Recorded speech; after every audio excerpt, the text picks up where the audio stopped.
Imagínate que tienes una petición muy importante, una petición que deseas con todo tu corazón que ocurra en tu vida. Entonces pides y pides una y otra vez, tocas las puertas de los cielos y pides y aparentemente Dios no te lo quiere dar. Y llegas a la conclusión de que aparentemente Dios no te quiere dar lo que tú pides porque aún no lo has obtenido. Entonces llega el momento en que te preguntas, bueno, ¿debo seguir orando por esto, sí o no? ¿Tiene algún caso que siga orando por esto? Y si es así, ¿hasta cuándo debo de seguir orando? Hola, Dios te bendiga, mi nombre es Daniel Torres y este es mi canal. En este canal tratamos temas como ese. Tratamos de conocer a Dios a través de su palabra y procuramos, con ese conocimiento que obtenemos de Dios a través de su palabra, procuramos obedecerle. Así es que si no te quieres perder más videos como este, suscríbete al canal y dale clic a la campanita para que te llegue una notificación cada vez que subo un nuevo video. Y si es tu primera vez en este canal, obviamente con la información que ya tienes, puedes darte cuenta de que este canal y estos videos son para cristianos, para personas que ya han establecido una relación personal con Dios a través de Jesucristo, el Hijo de Dios. Pero por favor, no malinterpretes y no te equivoques. En este canal no te vamos a decir que debes seguir a Jesucristo, debes creer en Jesucristo para solucionar los problemas de tu vida. No, de ninguna manera. La razón por la que uno cree en Jesucristo no es para que se solucionen los problemas de su vida. La razón por la que uno cree en Jesucristo es para que el día del juicio, el día en que todos seremos juzgados por nuestras obras, no tengamos que padecer la ira de Dios Todopoderoso. Uno cree en Jesucristo para no padecer la ira del Dios 3 veces santo que aborrece el pecado. Así que si lo que tú estás buscando es una religión que te ayude a resolver los problemas de tu vida, estás en el canal equivocado. Sin embargo, en nuestro diario caminar con Dios, por la mediación de Jesucristo, nos vamos a enfrentar con un montón de cosas y de dudas, cuya respuesta se encuentra en la palabra de Dios. Entonces, lo que vamos a hacer es vivir la vida que nos resta aquí en la tierra mientras somos llamados por nuestro Creador, buscando ser obedientes a la palabra de nuestro Dios. Bien, dicho lo dicho, vamos al asunto. ¿Hasta cuándo debes orar por algo por lo que no has recibido una respuesta por parte de Dios? En realidad la respuesta es bastante sencilla, pero es sencilla cuando entiendes el principio detrás de lo que Dios nos da cuando le pedimos. Y verás que cuando entiendas ese principio, te vas a dar cuenta que todo lo que le pidas al Padre, siempre dentro de ese principio, cualquier cosa que le pidas, vas a estar seguro que ya la tienes. Pero mira, hay gente que dice que hay que pedirle a Dios una y otra vez y otra vez y otra vez y otra vez hasta casi enfadarlo o hasta enfadarlo, y entonces eventualmente Él te va a dar todo lo que le pidas, por el simple hecho de que le repites una y otra vez la misma petición. Y mira, es que lo que pasa es que en Lucas 18, Jesús ilustra con una parábola la necesidad de perseverar en la oración. Ese pasaje cuenta la historia de una viuda que fue a ver a un juez injusto para pedirle que le hiciera justicia por algo que le había ocurrido. Y entonces el juez injusto no le respondía y no le respondía, y la viuda insistió e insistió e insistió hasta que le colmó la paciencia. Entonces el juez injusto, simplemente para ya no escuchar a esa mujer, le concedió lo que le había pedido. Debido a la persistencia de la oración de esa mujer, el juez cedió a darle lo que le pedía. Y entonces pon mucha atención, el punto de Jesús es que si un juez injusto concede la petición de alguien que le pide justicia debido a su perseverancia, ¿cuánto más Dios, que nos ama a nosotros, a sus hijos, responderá a nuestra oración cuando persistimos en orar? La parábola no enseña, como se piensa equivocadamente, que Dios está obligado a darnos algo que le pedimos una y otra vez. Más bien, Dios promete vengar a los suyos, defenderlos, corregirlos, hacerles justicia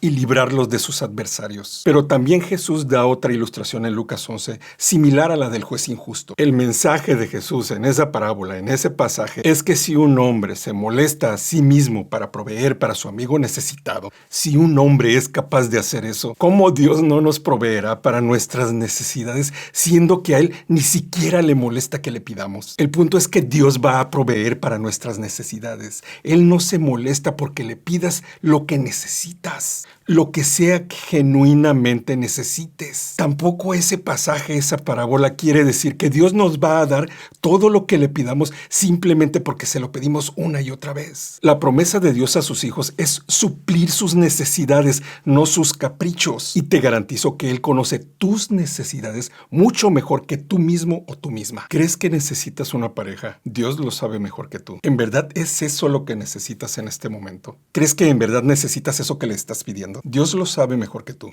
¡Ah! Pero Jesús dijo en Mateo 6:33 que busque primero el reino de Dios y su justicia y todo lo demás me sería añadido. Eso quiere decir que si busco caminar con Dios, si busco caminar con Jesús, todo lo que desee se me añadirá. Jesús dijo, busca primero el reino de Dios y su justicia y todas estas cosas, todas las cosas de las que Él estaba hablando, no de las que tú estás hablando, todas esas cosas te serían añadidas. Y todas las cosas a las que se refiere son las cosas que entran en la categoría de lo que está hablando en el versículo 31. Y el versículo 31 dice, no os afanéis pues diciendo qué comeremos o qué beberemos o qué vestiremos. Comida, bebida y vestido. Necesidades. Estas cosas que entran en la categoría de lo que necesitas es lo que te será añadido. Se refiere a todas tus necesidades reales para vivir y a todas tus necesidades reales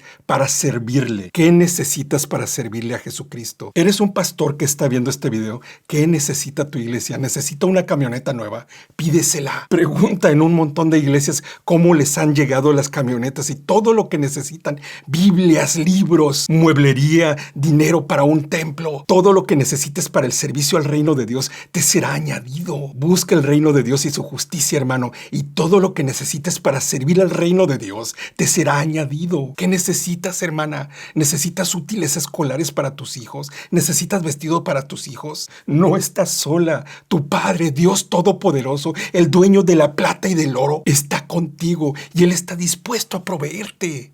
Ahora bien, dejando de lado esas necesidades elementales, hay algo que has pedido una y otra vez y parece que Dios no te lo quiere dar. El secreto para que tengas lo que pides. Bueno, no es un secreto porque está escrito en la Biblia y cualquiera lo puede leer. Entonces no es un secreto, más bien es un principio. El principio para que recibas lo que deseas es este. Desea lo que está de acuerdo a la voluntad de Dios. El apóstol Juan, en su primera carta, después de asegurarse de informarle a los hermanos que tienen vida eterna en Jesucristo, y les informa eso precisamente para que su fe crezca, enseguida agarra y les dice en 1 de Juan 5, 14 y 15, y esta es la confianza que tenemos en Él, que si pedimos alguna cosa conforme a su voluntad, Él nos oye. Y si sabemos que Él nos oye en cualquier cosa que le pidamos, sabemos que tenemos las peticiones que le hayamos hecho. ¿Te diste cuenta? Tienes la confianza, tú que eres hijo de Dios a través de Jesucristo, tienes la confianza de que todo lo que le pidas a Dios conforme a su voluntad, cualquier cosa que le pidas a Dios conforme a su voluntad, Él la oye esa petición. Y si sabes que Él te oye, también sabes que ya tienes eso que le pediste. Eso es maravilloso, cualquier cosa que le pidas a Dios conforme a su voluntad ya la tienes. Ese es el principio para que Dios te dé lo que deseas, desear lo que está de acuerdo con su voluntad. El problema o el secreto o el trabajo aquí es determinar cuál es la voluntad de Dios. Porque si podemos determinar cuál es la voluntad de Dios, entonces podemos pedir conforme a su voluntad.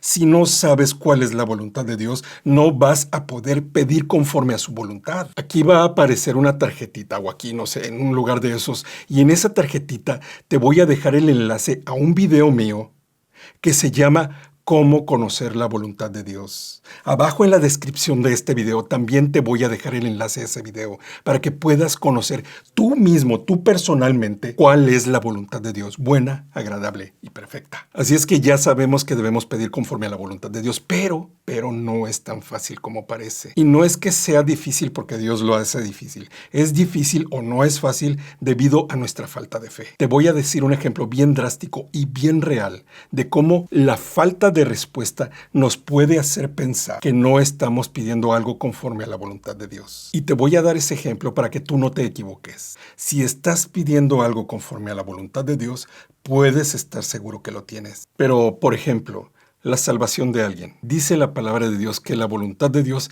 es que nadie se pierda, sino que todos procedan al arrepentimiento. La voluntad de Dios es que nadie se pierda. Pero oras y oras por tu hijo, por tu papá, por tu hermano, por tu marido, por tu esposa. Horas y parece no haber respuesta. Y entonces uno se mete en la encrucijada y dice, ok, la voluntad de Dios es que nadie se pierda. En eso estoy de acuerdo. Además, dice Ezequiel 33:11 y 18:23 que Dios no desea la muerte del impío. Ahí lo dice en su palabra. Dios no desea la muerte del impío. Dios no desea la muerte del que ha pecado contra él. Y tú estás pensando en esas cosas y dices, bueno, ciertamente Dios sí quiere que su justicia sea satisfecha. Y la muerte de los impíos, la muerte de los pecadores, satisface su justicia, porque la paga del pecado es la muerte. Y eso es justo. Es justo que los impíos paguen con su vida. Pero Dios no desea que se mueran. Por eso proveyó al Cordero perfecto, al sacrificio perfecto, para que fuera sacrificado por los pecados de esos impíos y que ellos no tuvieran que morir. Como Dios no desea la muerte del impío, pero sí desea que su justicia sea satisfecha, por eso envió a su Hijo, a que naciera de una virgen, viviera una vida de justicia y fuera colgado en un madero como un vil delincuente. Y Dios tomó la vida de su propio Hijo, del Cordero inmolado, como pago por el rescate de la vida de los impíos. Y la evidencia de que aceptó el pago de su Hijo por la vida de los que habrían de creer en Él es que lo resucitó al tercer día. Por si no lo sabías, eso que acabas de escuchar es el Evangelio. Pero sin embargo, uno está orando por su familiar, por su hijo, por su marido, por su esposa, y ora y la persona no se arrepiente. Y entonces uno entra en ese conflicto y dice, bueno, Dios no desea la muerte del impío, pero ciertamente la voluntad de Dios, la voluntad de que Dios no desea que nadie se pierda, no se va a cumplir. Porque ciertamente va a haber gente en el infierno. Tú dirás, yo sé que los que van a ir a parar al infierno son los que no tienen su nombre inscrito en el libro de la vida. Y ese libro de la vida también es llamado el libro del Cordero que fue inmolado. Si mi persona amada no tiene su nombre inscrito ahí, no es inscrito su nombre ahí, entonces mi persona amada irá a parar al infierno. Porque Apocalipsis 20:15 dice, y el que no se halló inscrito en el libro de la vida fue lanzado al lago de fuego. Entonces, debo orar a Dios. Debo seguir orando por esta persona. Debo orar a Dios, debo persistir en la oración por la salvación de mi hijo, de mi hija. Yo soy padre y puedo saber cómo te sientes. Y te preguntas, ¿debo seguir orando por mi hija, por mi hijo, por mi ser amado? ¿Debo seguir orando? ¿O qué caso tiene que siga orando si al final esa persona va a ir a parar al infierno? ¿Qué caso tiene de que yo esté alimentando falsas esperanzas dentro de mí y verlo apartado de los caminos del Señor, verlo perderse en las drogas, en el alcohol? Y entonces te encuentras en esa encrucijada y dices, Señor, dime, ¿hasta cuándo debo de orar? Puedes estar seguro.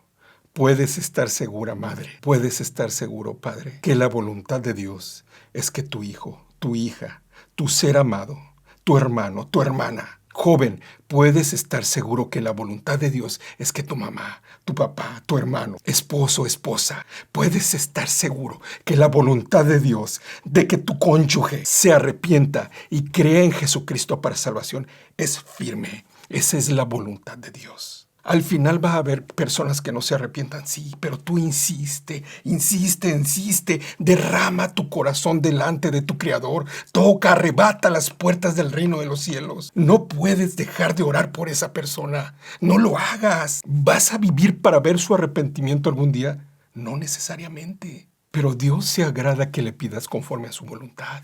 Esa persona se va a arrepentir porque tú se lo pediste a Dios, ese no es tu problema. Tu problema es que tú amas profundamente a esa persona y no quieres que perezca eternamente. Y si en verdad la amas, Dios espera que ores, que intercedas por esa persona. Confía, pide, toca las puertas del cielo. Si un juez injusto es capaz de responderle a una mujer debido a su insistencia, cuánto más tu Padre que te ama tanto como para mandar a su Hijo a morir en una cruz por ti, cuánto más ese Padre no te responderá las peticiones de tu corazón, no te responderá esa petición de tu corazón por tu ser amado. Insiste, insiste. Si este video te fue de bendición, compártelo con alguien más para que también le sea de bendición. Y si el Señor lo permite, nos vemos pronto en el siguiente video. Dios te bendiga. Amén.